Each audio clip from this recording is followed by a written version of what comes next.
My name is Brandon Shore. I have my undergraduate degree from the University of North Carolina at Greensboro. I'm a graduate student here at Virginia Union University. As was mentioned, I have some deep interest in proteins, neuroscience, and science in general.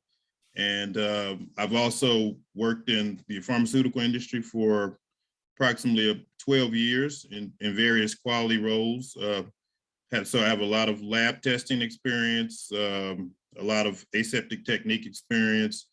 And what I want to do is share what I've learned in VPAL so far. My title, as you can see, is what I've learned so far on VPAL. So I would just like to go over that with you. First, we'll cover what is VPAL and what I'm expecting from VPAL.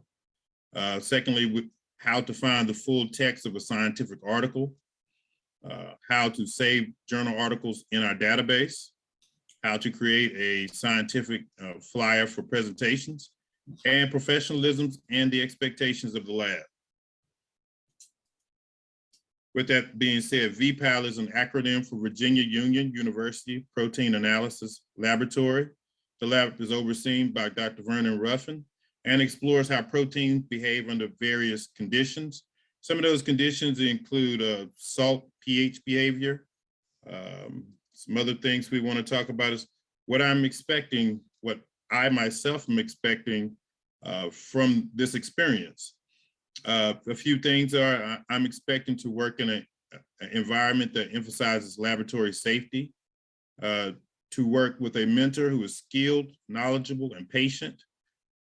Also, I'm expected to conduct myself in a manner that is prepared and dedicated to the research and the knowledge in which I plan to obtain. Also, the main course here is to conduct research involving aseptic techniques, various use of instrumentation, and data interpretation.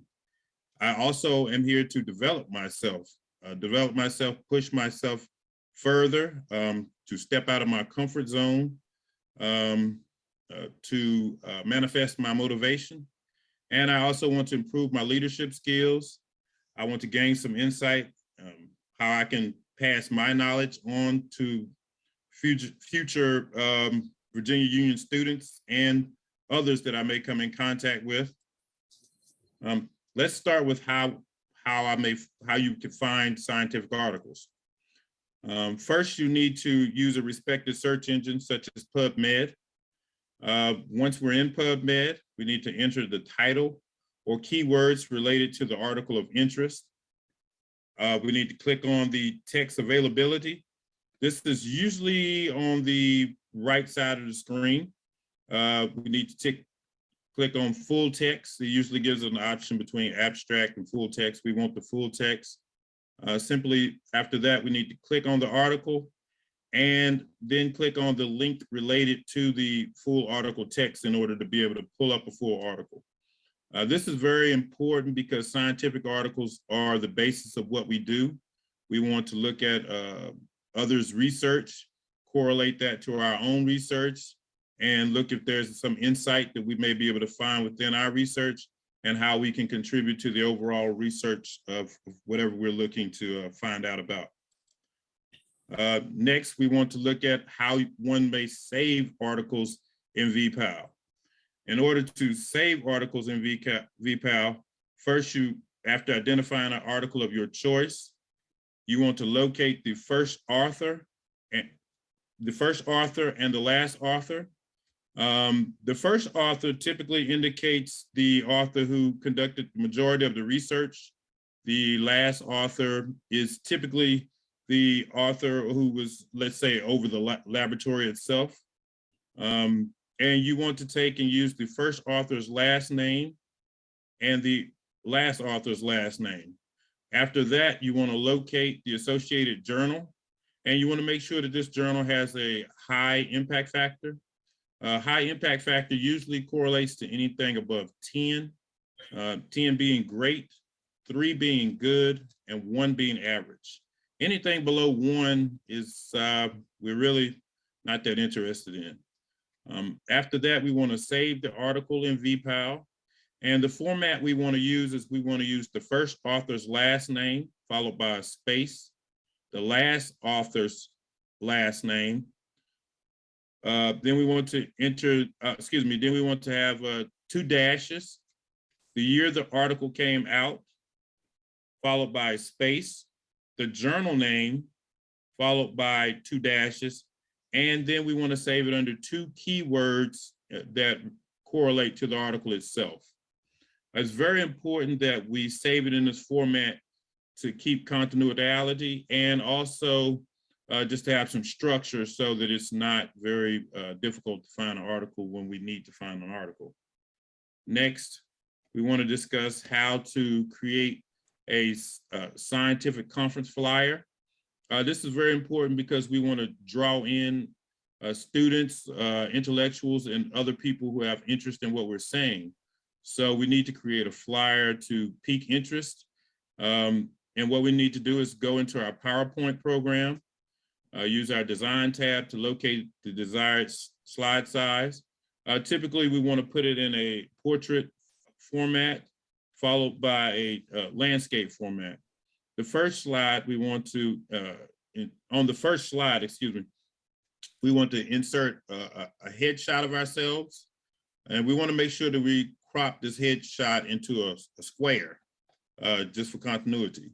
On the second slide, we want to go down about 1/7 from the top of the screen. And we want to enter a text box. And in that text box, we want to include the journal title and date. It's very important that the letters are consistent in font size.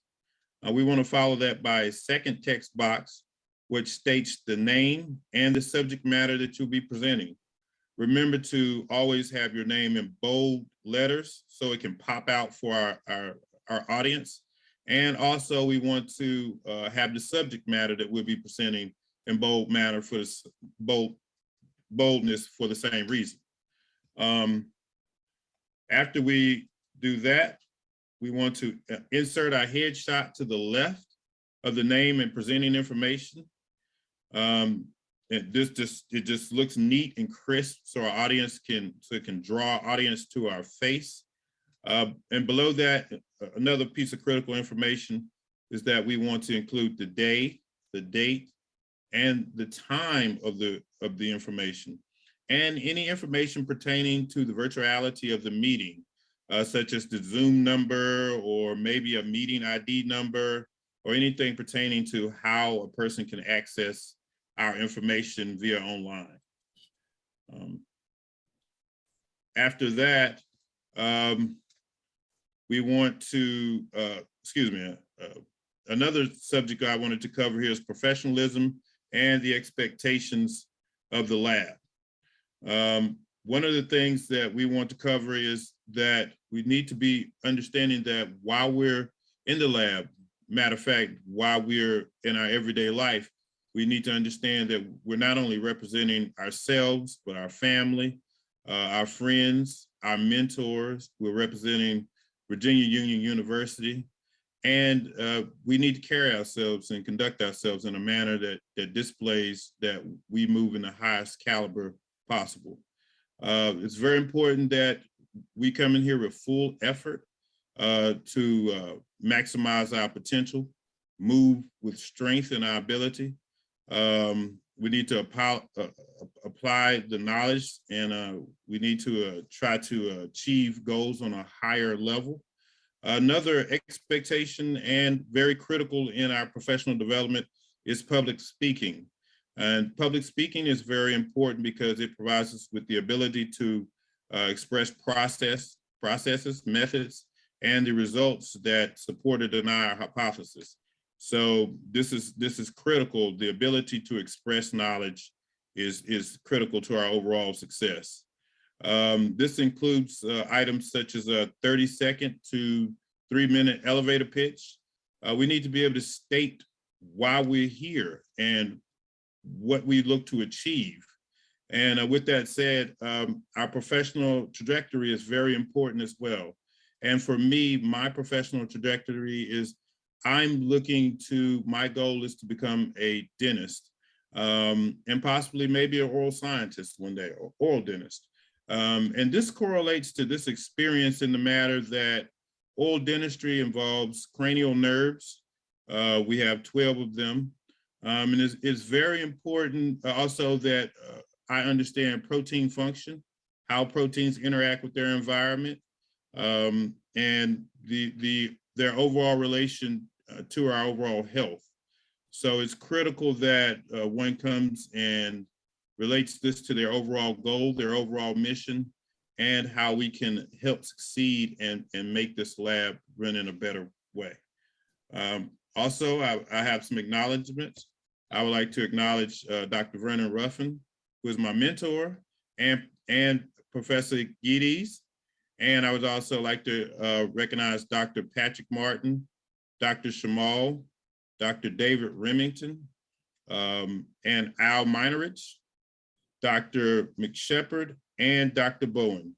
These people have helped me achieve my goals so far, and I look to acquire much more success in the future.